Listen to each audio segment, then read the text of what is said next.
For today, thank you also for bearing with me.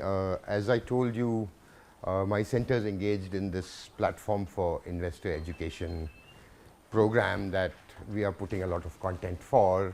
And there are videos, audios, podcasts, blog posts, deep dives, you name it, it's going to be there. The idea is to get investors of all cohorts to get interested. And yesterday we were talking about trust and scams, and I think that with a brand like IMB, being able to have people come in to a website, look at our platform, ask questions that students will come in, might actually promote the cause of trying to get people to participate in markets more than they might. And that's part of that initiative. So I'm actually killing two birds with one stone here, taking this recording with your permission so that I can put pieces of it on the website for others to share from as well. So that's partly the motivation. So thank you all for bringing this up. I've been doing behavioral finance lectures, conversations for a number of years now, and my thinking on it has also evolved as the time has gone by. I like to sort of, today's focus is really about the investing side of this, given that, some of you are mutual fund owners, many of you are servicing clients who are in the mutual fund business. It makes sense to sort of pay attention to, what kinds of things do people do wrong, or how do you prevent them from doing certain kinds of wrong things. And there I think, my quote is something that I found recently, which I've begun to like. And, economists, academic ones and even other ones, have kind of got like physics envy, They all want to be mathematicians. They all want to formalize things. They all want to do stuff that's rational. And so this quote by one of the early behavioral finance guys is that mathematics brought rigor to economics. It also brought mortis, like rigor mortis when people die. And I think that kind of tells part of the story here. But to begin at the beginning, right? So the way we teach finance and the way finance and financial market information is produced for the masses is what's on your left. I like to think of it as artificial intelligence.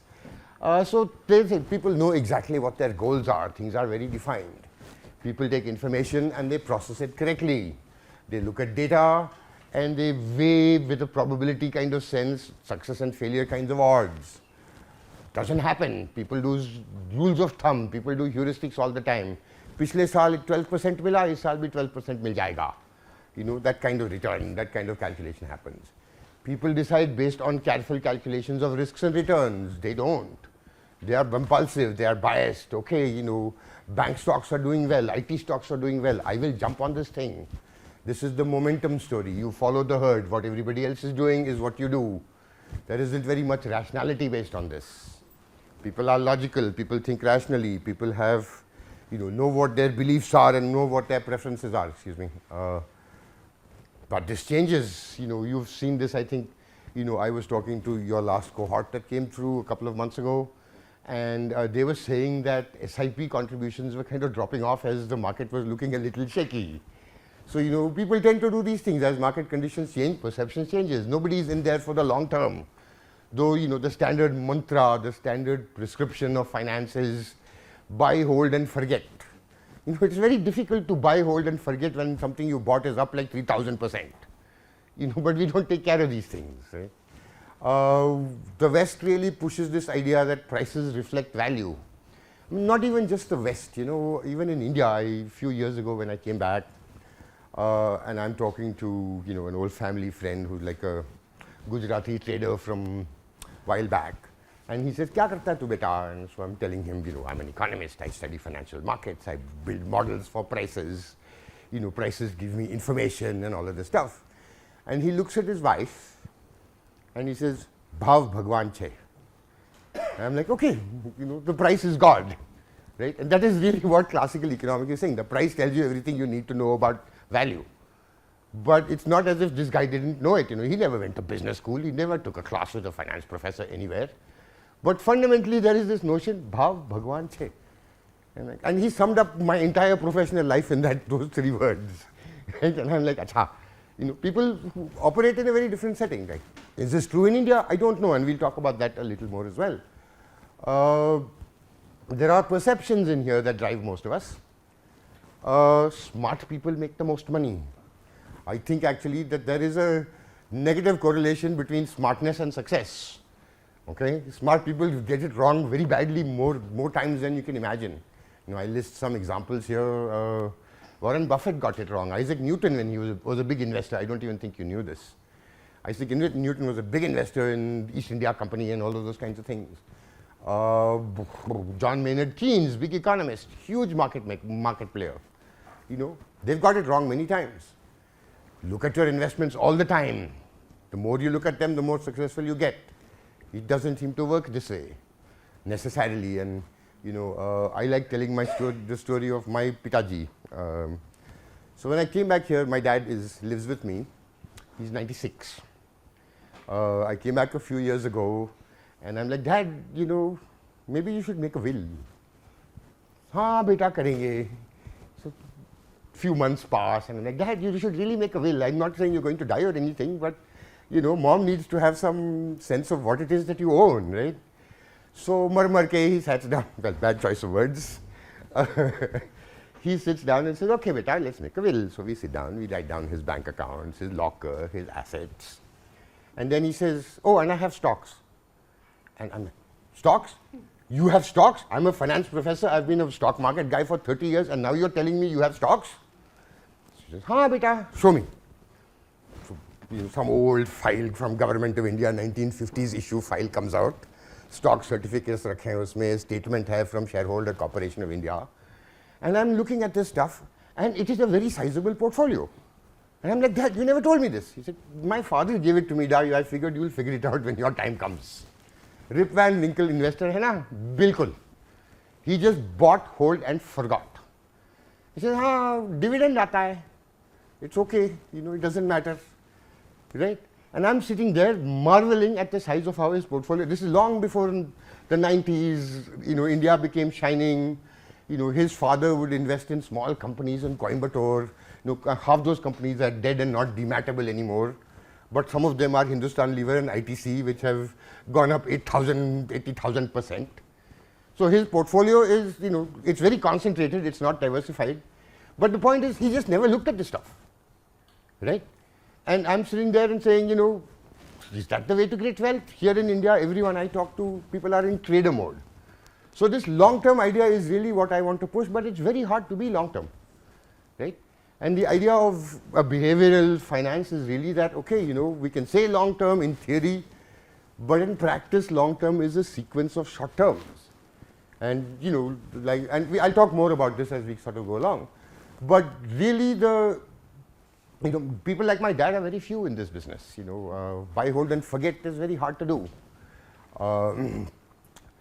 Everyone talks about time and money, due diligence, do your homework, do research, look at the financial media, follow the press, figure out, watch television, figure out who the smart analysts are. Money Control every day gives you one list of, this investor has sold 6 stocks, Dimple Khanna did something. Some film actor type guy is apparently an options trader, uska bhi kahani laga diya hai. So everyone is looking for people doing effort and performance. Reality is a little different. You go anywhere in the world, most portfolio managers have a very hard time beating their benchmarks. Okay, think about how we make decisions.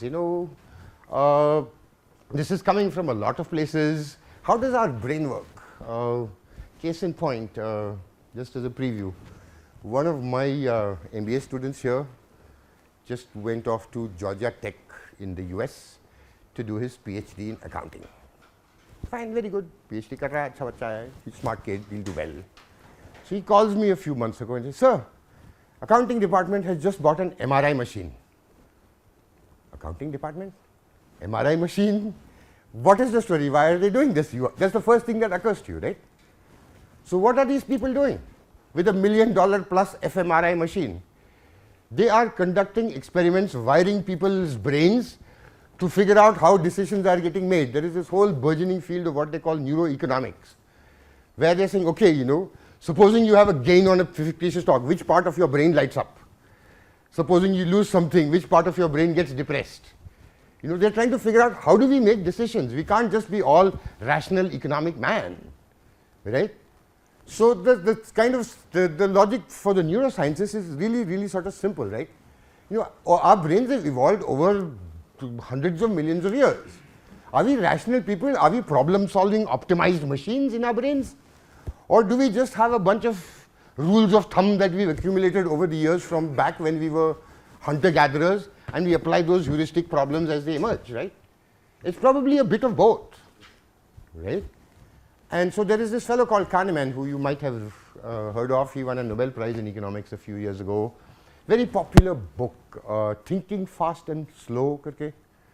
If you come across it, you should go look at it. It's really insightful. It's really nice. It tells you how people think. So his story is the brain, the way we operate.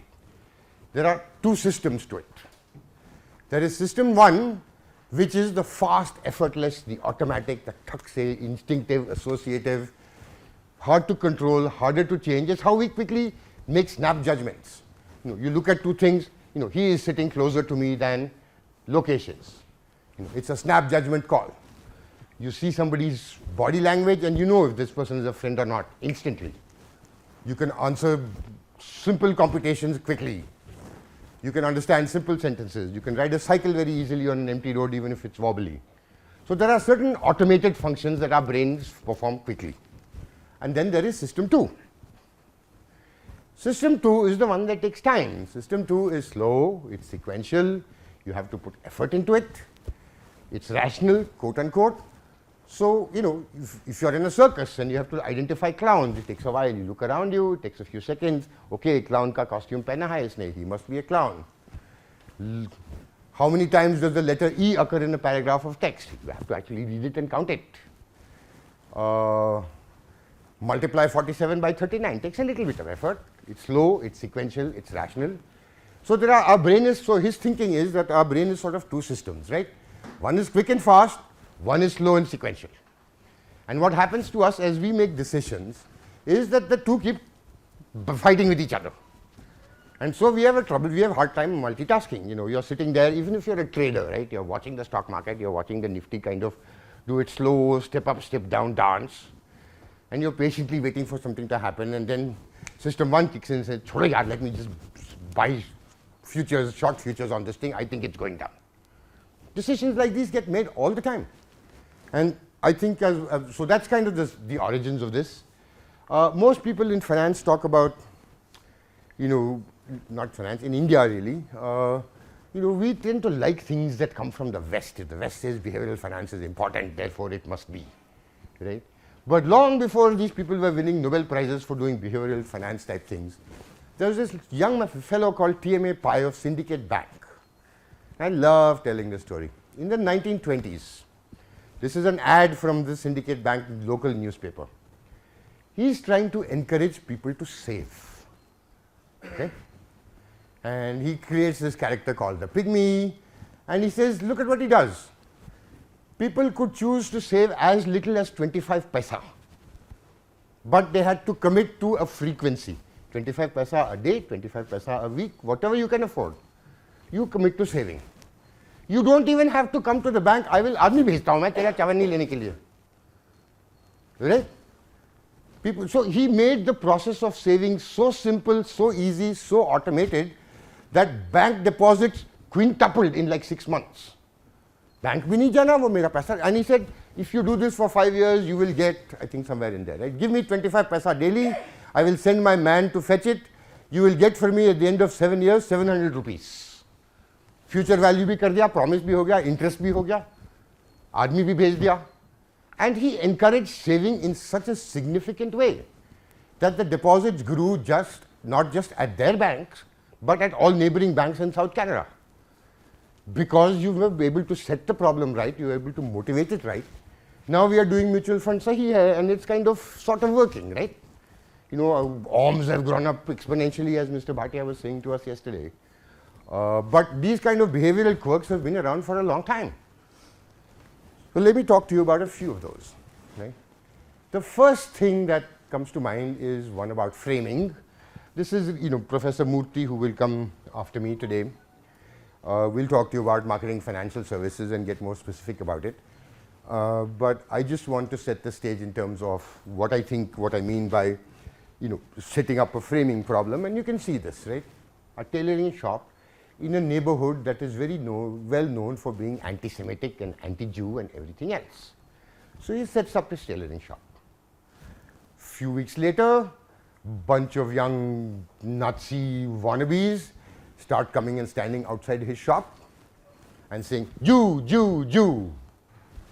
Bhai Sahab almost gets worried. He thinks, my life is in danger. What do I do about this? How do I make these guys go away or do whatever? So he thinks for a while. So after a week or two passes, he goes up to the leader of the gang and he says, okay guys, thank you for coming and shouting Jew, Jew outside my shop.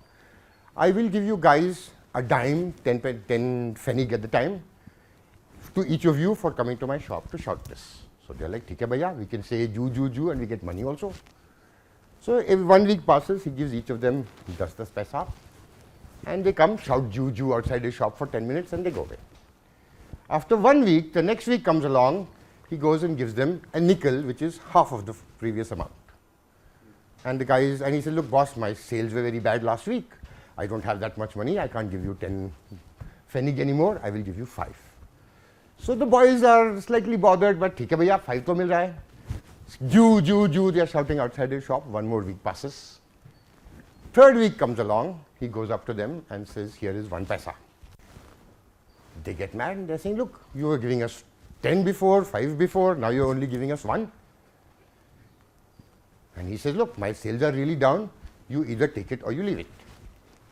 What does the gang do? We are not going to stand outside your shop and shout Jew, Jew, Jew for 1 paisa. It's not worth my bloody time. Chale gaye.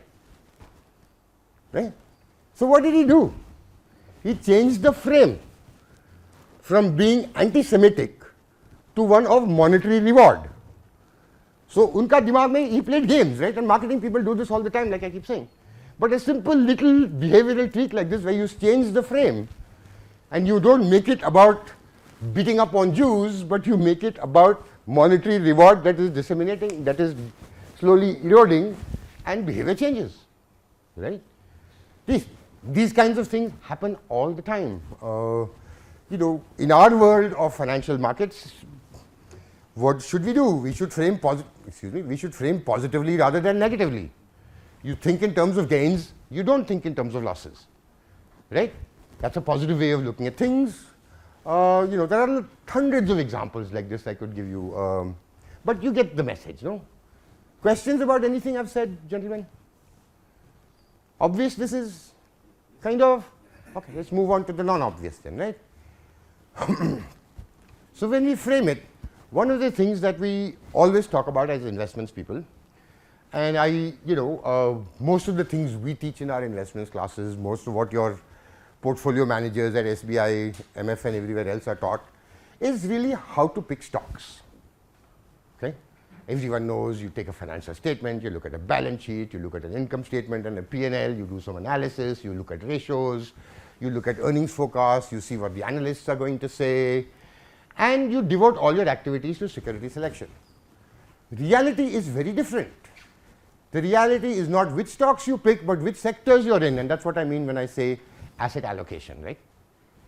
Asset allocation is the one that generates returns. You could be, for instance, let me simplify that.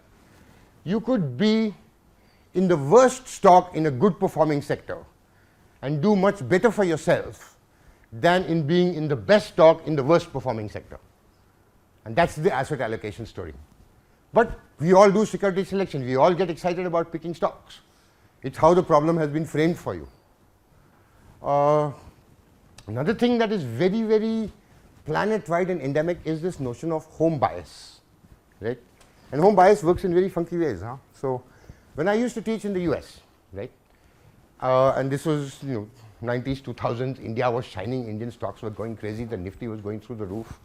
I would walk into my MBA classrooms and I would say, okay guys, you guys are all invested in the US or thinking about investments in the US, your family's own mutual funds that are invested in US securities, right? Would you consider investing in India? India? No, sir. They didn't call me sir, they called me teach. which is a different story. But no, it's very risky. We don't know anything about it. Do you invest in India?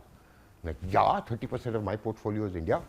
I know India. Most of the people I went to IIM Bangalore Business School with are captains of industry. I know the guys who are managing these companies. I don't see them as being very risky. So I'm there, but you can't get those people to put their money in here. Flip that around. I come back to India. 3 years ago, I come back to India.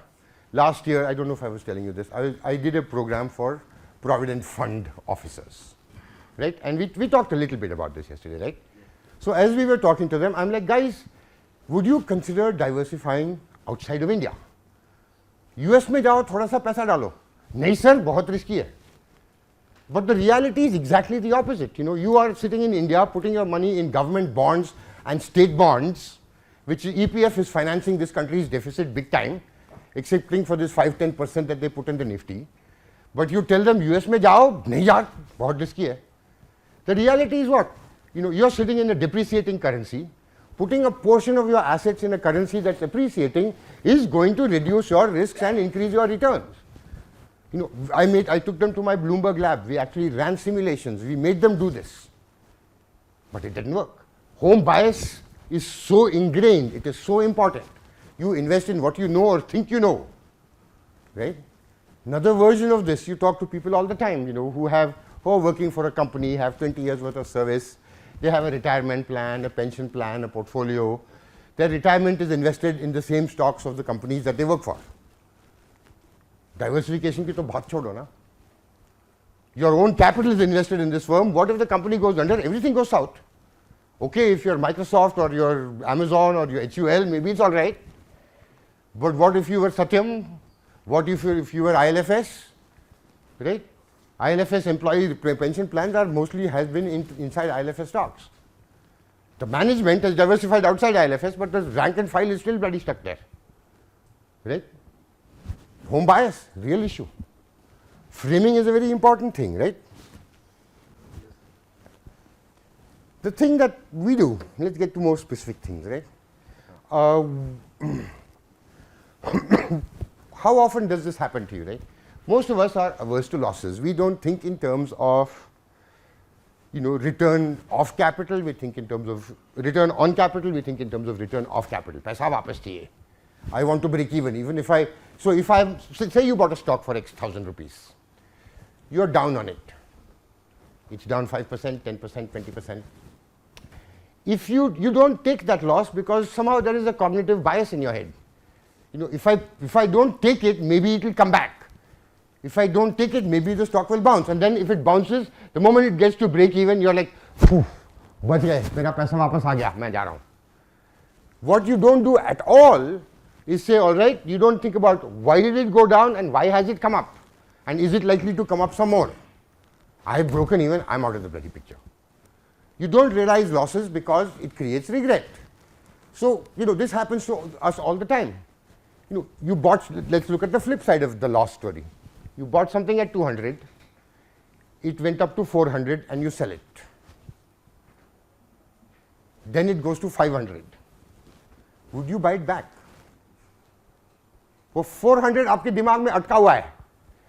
Damn it, yaar, I sold it at 400. How can it buy it at 500? It is bloody different company.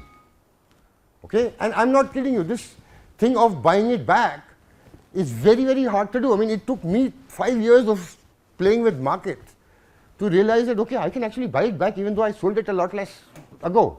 Just buy it back, Badri. And I think, you know, so of all the stocks that have made me money in the world, the one that has never done so is Amazon.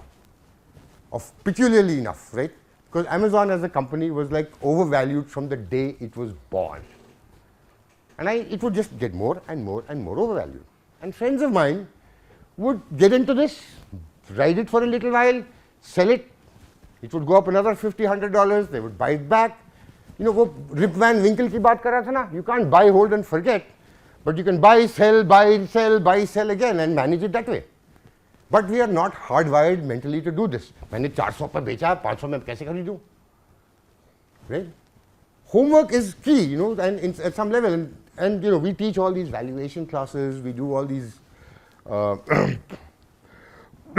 exercises on number crunching, but it's a real problem trying to sort of buy back higher. But at the same time, you're willing to average down.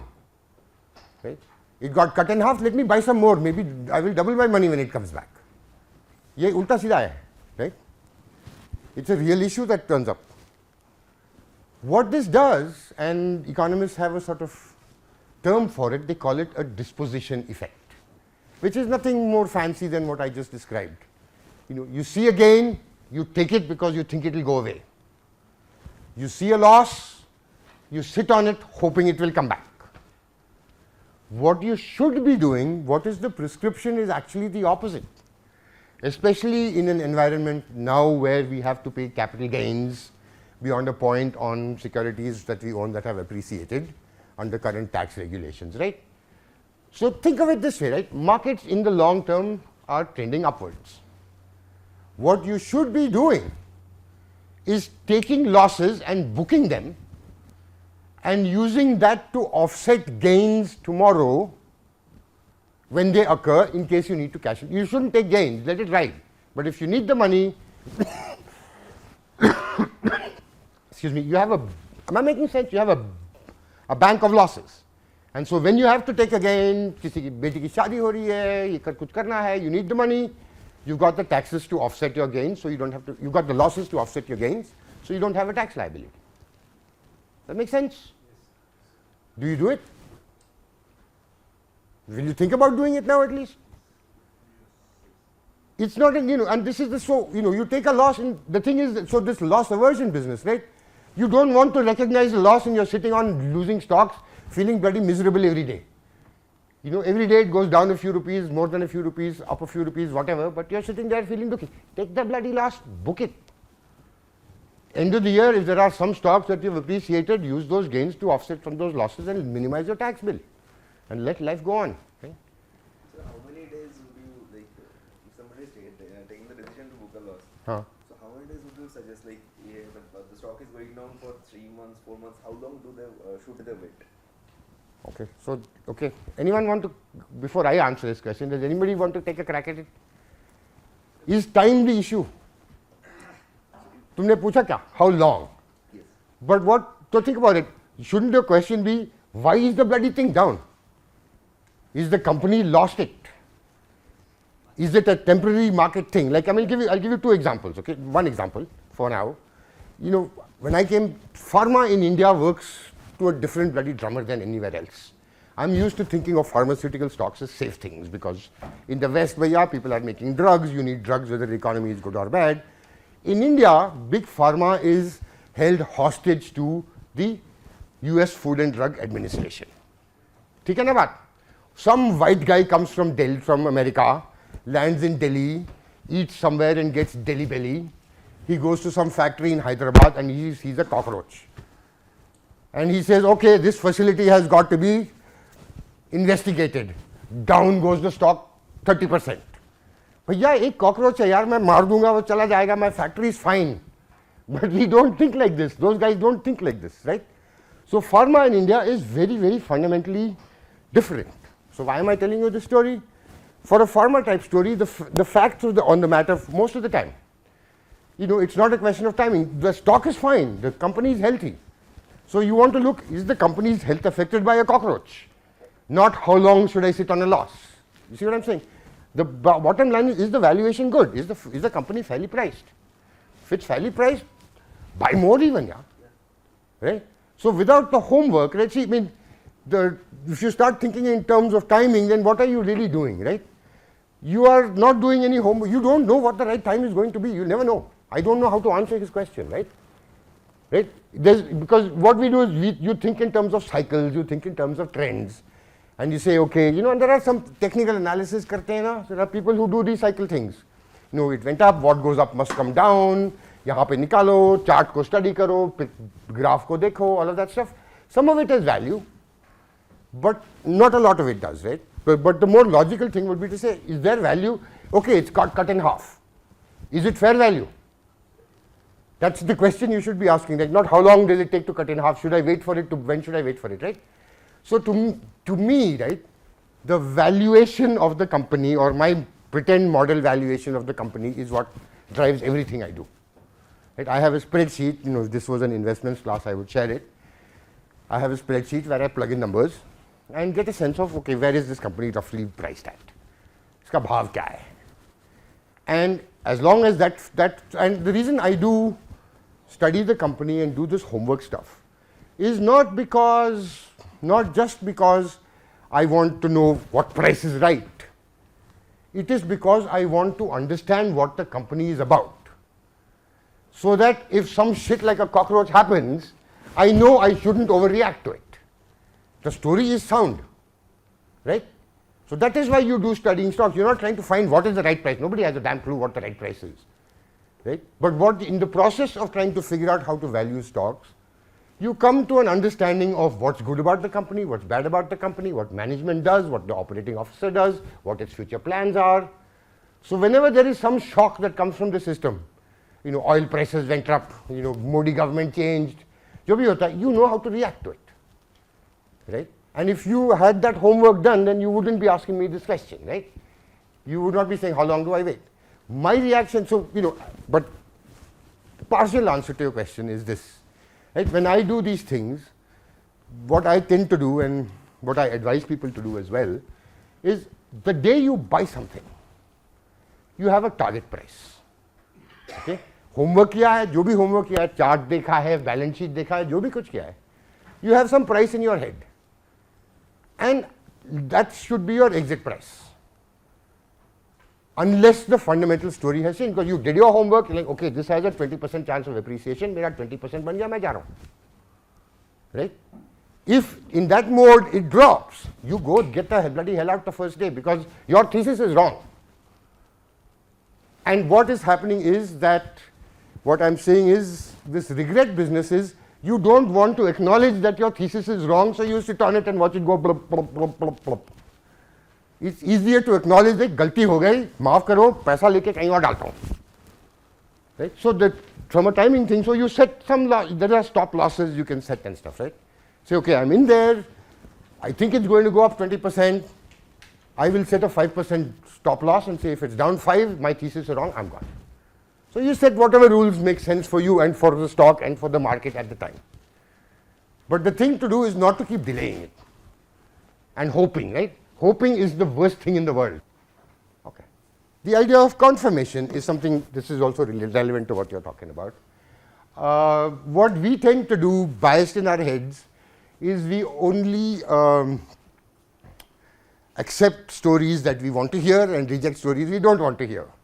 And my version of this story is Brexit.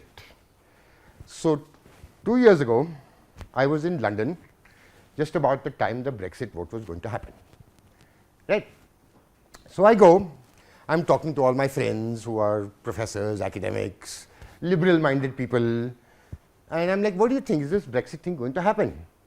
Chance nahi hai. No way, they tell me. Are you Brits are not that stupid? No way. I'm like, okay, Baba. Weeks pass, Brexit happens, all my friends are like, I cannot imagine how this happened. The leave groups and the stay groups just didn't talk to each other, they only talked to themselves. This happens, so I'm like, okay, Baba, Brexit, this is an important lesson, I have to learn this. Then I'm on my way to the US. I go to the US, Trump is standing for elections. Okay? I'm talking to all my friends again. They're all academics, liberal-minded people, all California people. Chance nahi hai, Trump is not going to win. There is no bloody way. I'm like, guys, I just saw this happen in Brexit, okay? I'm not as convinced as you are. Maybe some shit is going to happen. Badri, you may be a finance guy, you may be an economist, but you don't have a clue how people in this country think. Itna resistance mila mereko, right? So I'm like, fine, Baba. But I'm fairly, the more resistance I get, because of this bias, I'm thinking, okay, sala ye jeetne wala hai. So I do two things. So I bet, I think that Trump is going to win. And I think the stock market is going to fall. So I go buy put options on the S&P. I got it half right. Right? The market just bloody took off and it's still taking off. My put options went to bloody zero in 2 days. You know, कितना time ही नहीं था मेरे को निकलने के लिए वो तो क्या? Because it was targeted at, okay, post-election, market is going to drop, couple of weeks down the road, I will take my profits and take all my liberal friends to dinner.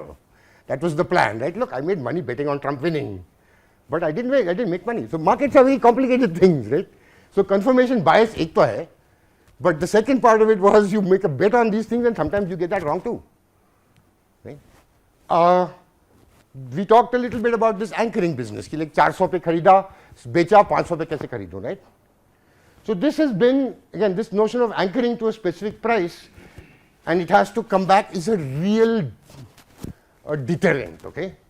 And again, you know, since it seems to be my day to tell you my stories, I will tell you my stories too. It took me 2 years of being in India to convince myself to buy stock in an Indian big cap company. For a very simple reason. I was stuck on price earnings ratios coming out of bloody America. How can I pay 70 times earnings for HDFC life insurance that went public that is growing at 5% a year? I am used to price earnings ratios for big cap companies in the 15s and 20s and 30s. यहाँ पे 50, 60, 70 है.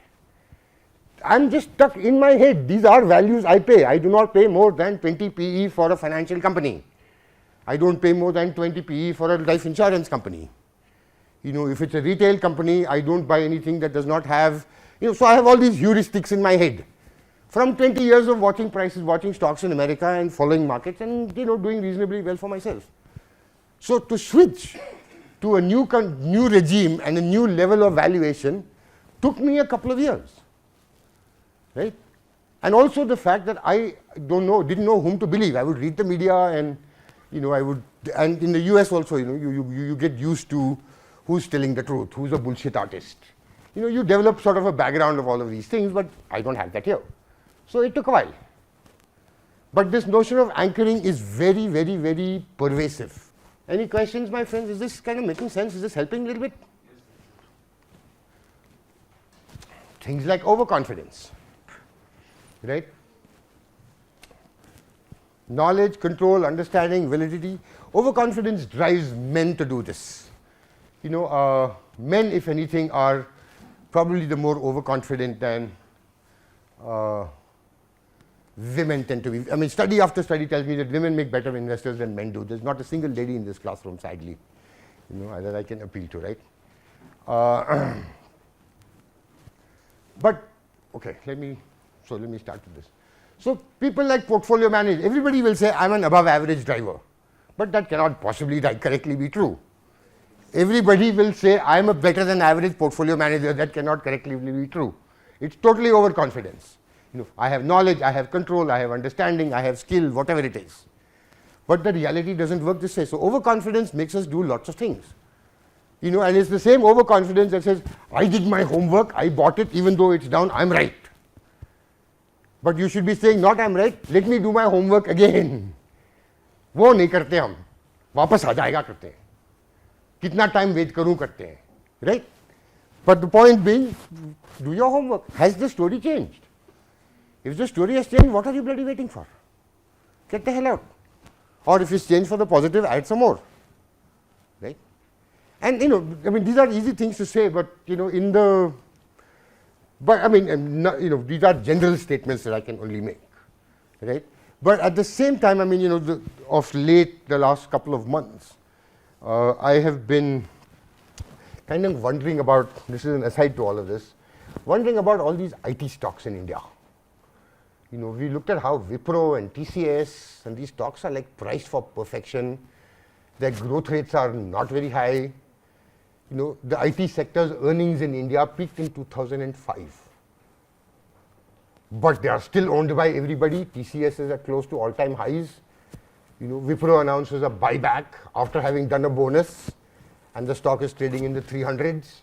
Growth rates are miserable. The thing that I want to do, another thing that I want to do is caution against this. You know, because I think partly of the volatility of stocks in Indian markets, partly also because especially in the mid cap and the small cap space, everyone is in trading mode, right? I don't know when my gain is going to go away, so I will take it now, right? People think you can time the market, but there is nothing, there is no evidence that says people are successful at doing this. People are doing this all the time. But are they really successful people? Okay. Based on your past experience. Okay, I have. So many stock exchanges, retail people. I'm not talking Yeah, retail people. Big players are equally stupid, but that's a different conversation. Let's talk retail. Tell why there's a tendency on the part of the human beings to do the day trading when they know pretty well that most of them are not. No, The race also. it is male, it is race. Let me give you one example. So, I live in a building in Jayanagar in Bangalore. Once the neighbors figure out who I am, that I am an investments guy, all the guys want to talk to me about stocks. Right? Come, let us have a beer and let us pick Badrinath's brain. Right? So I'm like, fine, happy to have a beer. I will sit down with them, and they will all tell me, they are showing off to me. Right? I bought this thing and I made 30%. I bought this thing and I traded options. Do you trade options, Badri? These are the things I get asked. So I have a simple question for them. बीबी को बताया नहीं झूठ बोल रहा साला. That was it. Okay, it's as simple as that. But a lot of it, I mean, some of them are making decent money. I have colleagues, half my graduating class from IIM took early retirement and is sitting there and trading stocks and doing venture capital and doing all kinds of crazy things. Right? SEBI is actually changing the rules on how to do derivatives and futures trading because they are very concerned about over trading by retail people. Right? So they're trying to change the rules of the game to make it a little harder. I have not seen Indian studies that much, but all the studies I've seen from the rest of the world, too much trading is hazardous to your wealth. Okay? Let me show you, I'll come back to this, I have not forgotten, but I want to show you one, I think I have it. So this is a chart from the US, okay? This is in the S&P, this is going back to the 1990s. All right, and this is looking at, this is the 1990s, investors are underweight stocks, people are all out of stocks at this point. The low is hit, nobody is in stocks. The market goes up, market goes up, market goes up. This is top of the market in 2000. This is the NASDAQ bubble before it was. Everybody is all in stocks. 2002 comes along, 9/11 happens, the market is south, people are losing bleeding bloody money. Timing ki aap baat karte ho na, here is when you should be in, you're all out. Here is when you should be all out, you're all in. Timing to this is my, and this is a global story. 2009, everybody is all out again. Financial crisis ho gaya, bhaiya, I will never buy stocks. This was a great time to have bought stocks. I don't have this chart for longer than that, but I remember this time very, very clearly because at the time I used to run like a student managed equity fund. We actually had a portfolio and we managed money. And these were my smartest MBA students who would come to play. And I would be telling them, and I have a model that I use, and I would be putting numbers into the model. The model always said overvalued hai, overvalued hai, overvalued hai, because the model is very conservative, right? You had to really meet a high threshold to qualify as cheap. In 2009, any stock I threw in there in my model came out and said buy, buy, buy. Never done this ever in its life. 30 साल से use कर रहा हूँ मैं इसको. So I tell my students, भैया, the market model has never done this. This has got to be a golden opportunity. Do something, do anything. नहीं sir, the Dow is going to 5,000. नहीं, chance ही नहीं, do not touch it. But it was a golden opportunity. I did, I bought some stuff, but then the same thing happens. Once it goes up, how long do I hold it? Right? The decision never gets easy, right? But to answer your question, this is my timing story. I mean, it's fun. See, I do this because it's fun. I like doing it. I like looking at balance sheets. I like looking at annual reports. It's like maza aata hai. Most people are not like me. I'm a geek, right? But that said, but I was telling a few years ago, I went back to do exactly this exercise. I said, dekho yaar, so what did I do? How well have I done? I go talk about trading, I do talk about stock valuation, stock picking, ye sab karta hu. Let me look at my own bloody performance, right? And over the last, I did this about 7-8 years ago, and I don't trade very much anymore, but I used to trade a lot. My performance has been better than buy and hold, but not by very much. Not by very much. I could have just been Pitaji and sat there, and I would have made close to what I ended up making. Most of this was fun. I like, to me it's like detective work. You know, I look at a financial statement and see who's lying, who's telling the truth. It's like playing a game, which I kind of like to play, so I do it. But if you don't like doing that, then you know, you're just tossing coins, no? That's the message here, right? Okay, other story along these lines. For trading, what this is a chart from the US. This goes back a couple of years. This is telling you money going from active to passive. Active is what? All the mutual fund, hedge fund money, right? There you are paying some manager for superior skill. Look at what is happening in the West in the last 10 years. Money has been going out of active management and into passive, big time, right? People are like, "Ye fund manager kar kya raha hai? Why am I paying him 2% of my asset money for them to underperform the bloody market? I'll go become an index fund. Nifty mein paisa dalta hu." This is S&P 500, but Nifty is the same thing. This is a global trend, right? Anyway, back to behavioral stuff. Okay, I'm running out of time, but conservatism is a big story. It takes time for us to figure out how to accept news. Technical analysis is slow. Okay, all right, I'm going to. So people are conservative when news comes in, like my Yes Bank story, right? News has come in, but their backlog of baggage about Yes Bank is so much that they don't even want to believe the good news, right? That's kind of what I'm saying, but it takes time to accept news, right? My story, that's the key to all of this behavioral stuff, which is why I'm skipping a slide or two, is this notion of mental accounting, okay? And what we tend to do, and this is back to that heuristic based kind of idea I was talking about, we put our money into different buckets. You know, ये मेरा retirement bucket है, ये बेटी का शादी का bucket है, ये मेरा US vacation के लिए saving का bucket है. Like that we do. It's all the same money, but we account for it very differently, right? And one particular version of this, you know, there's more stuff here, but is what people have called the house money effect. And this is something that I'm sure all of you have done, but I will talk you through this. So let us say you bought some stock.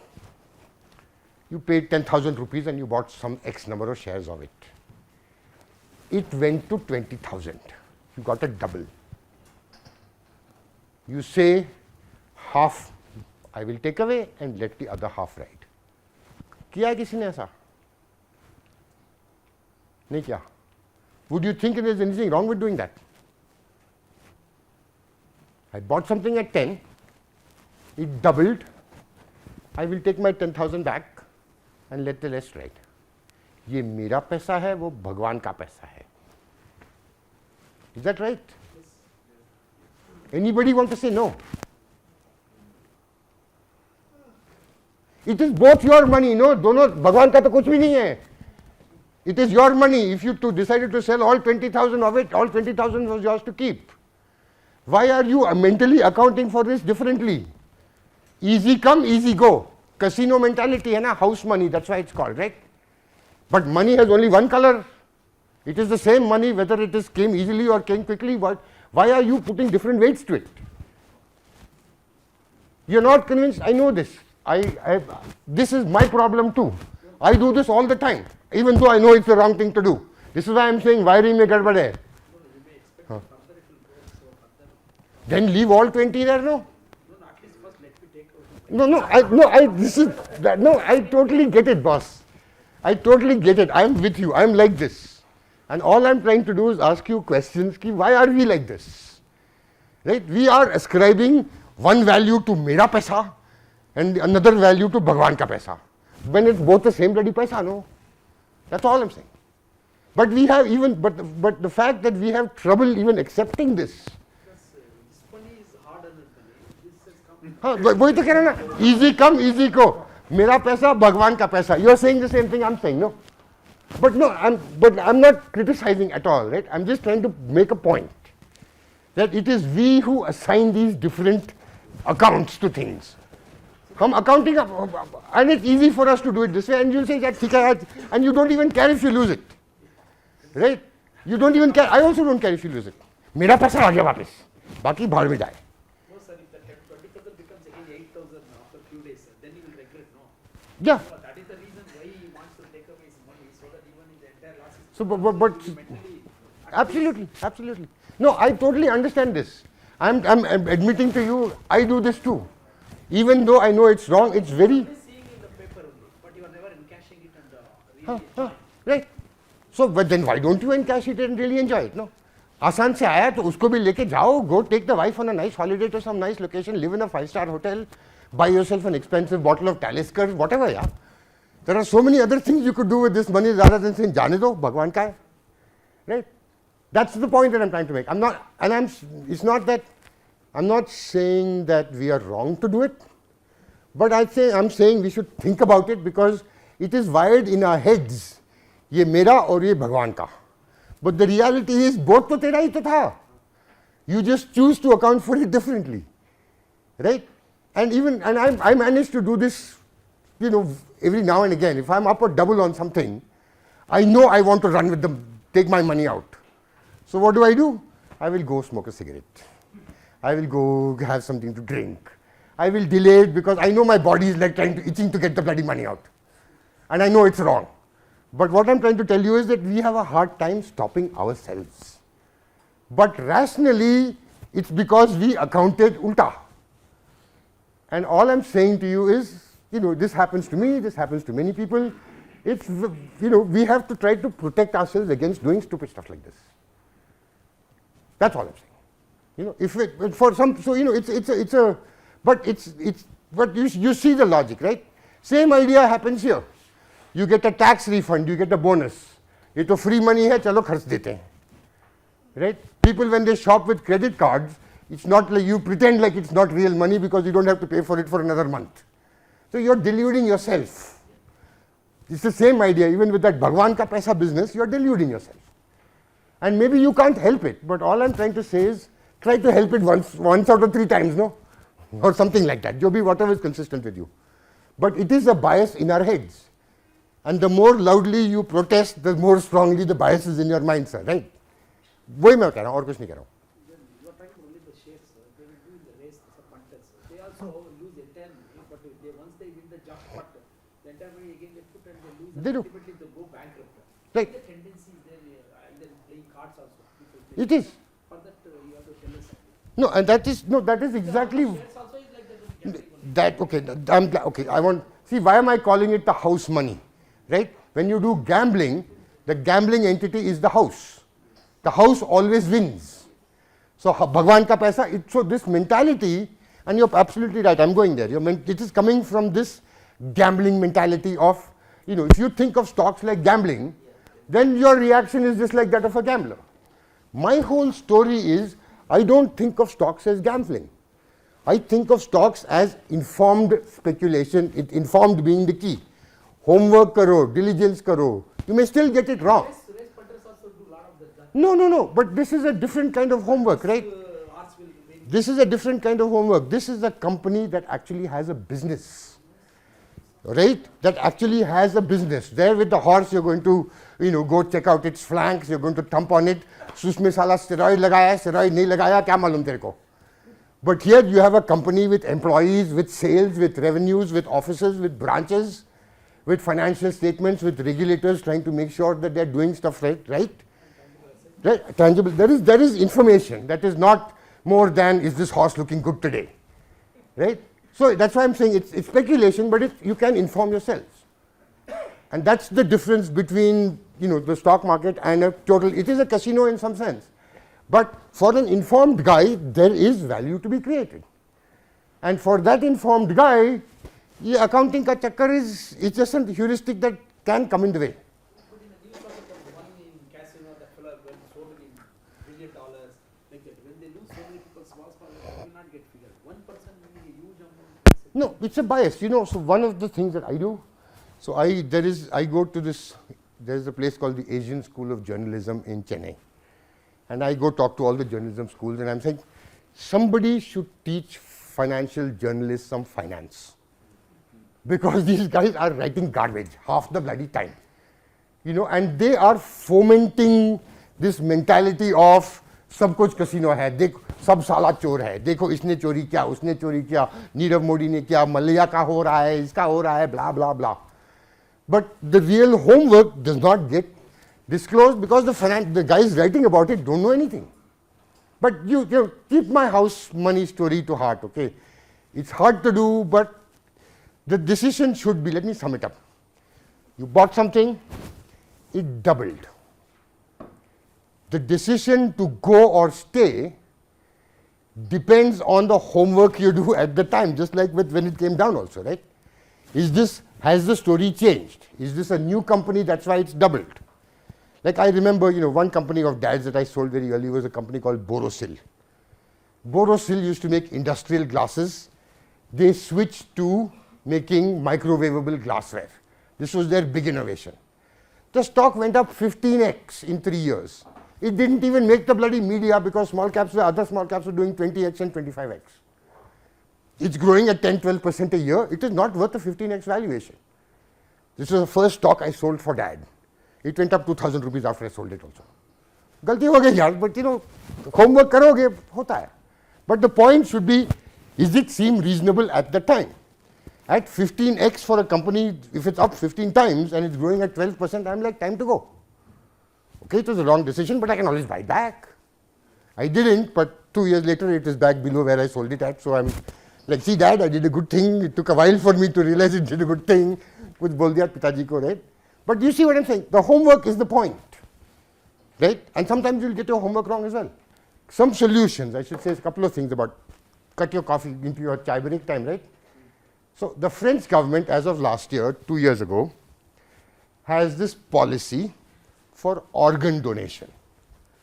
So the default assumption is on your driver's license, if you die in a car accident, whatever remaining organs you have that are still serviceable will automatically be donated to somebody who needs to use them.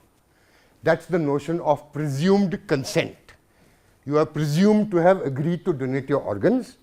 If for religious reasons or whatever you don't want them donated, you have to say, no, I do not give my consent, and then you will be buried, cremated, whatever you need to happen to you will happen to you. But the default has become, somebody else can use your liver or your eyes, yaar, tere ko to nahi chahiye, kisi aur ko de do. Right?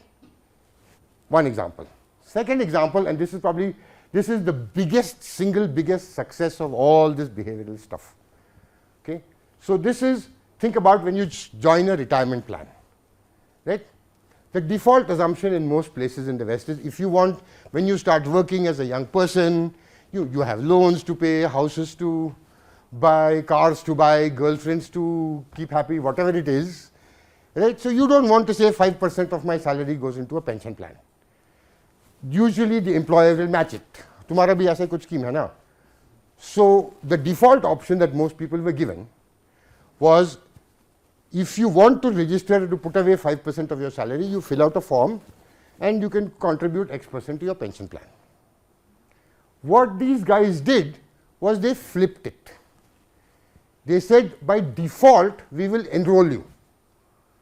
If you don't want to be enrolled, you fill out a form and say, Neko nikalo.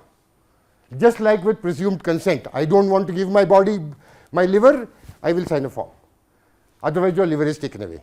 Here, your money is automatically put in a plan, which is good for you, but you don't want to do it because you think you have other reasons to do with your money, right? So you force people to opt out rather than telling them you have a choice to go in, there's a choice to get out. And what it did was it increased retirement plan participation by like a factor of 5 or 10. People knew that this was the right thing to do, they didn't want to do it. But if it was already done for them, they didn't want to undo it. ठीक है बाबा, अच्छा ही हो रहा है ना, जाने दो. 10 form KYC कौन करेगा, फॉर्म कौन फिल करेगा, inertia होगा, जो भी है. The outcome was a good one, no? So that is, you see what I'm getting at? So that's kind of the nice tweaks of these things. That is trying to get people to change behavior in a sort of positive fashion, in a way that it kind of helps. Another version of this that they sort of talk about is, look, every time you get a promotion, you get a raise, you get an increment. उसमें से contribute करो ना. Don't take away all 10% of your raise. Take 5% and contribute more towards saving, because saving is a good thing. Same kind of idea happens, right? So generally the solutions are easy. Make constructive outcomes easy, destructive outcomes difficult. To get out of the pension plan, fill out 20 bloody forms. कोई नहीं करेगा. Right? SIPs are a case in point. You are simplifying investing for people. SIPs are new in India, but the West has been doing dollar cost averaging for decades now. You put a fixed amount of money, if stocks are low, you get more, if stocks are high, you get fewer. There are multiple biases. Long term, we can skip this. So what is happening in this field is basically this merger of many disciplines. There is the MRI story I told you, there is the human psychology story I told you, the economic story I told you. So all of this is kind of coming together in the hope that we can make our decision making a more sensible, useful, fruitful one. That's kind of the story, and much more is going to happen in this one. This is just, tip of the iceberg stuff. Like you found out, it's very hard to change people's minds about mental accounting. Maybe, let me stop with that. Maybe karta hu. I do this all the time. I have my daughter's college fund. I have my retirement money. I have my trading account. And I put different weights to each of these. If my trading account, I don't make any money, I don't have a nice vacation, I don't fly business class, I sit at home. But daughter's account is in Google, I will not touch it till she goes to college. Okay? Mentally, हमने accounting अलग से किया है. And it works for me, even though I teach this stuff. Right? I'm still doing it. And that's the core of this whole thing, is that there are things wired into our heads, some good and some bad.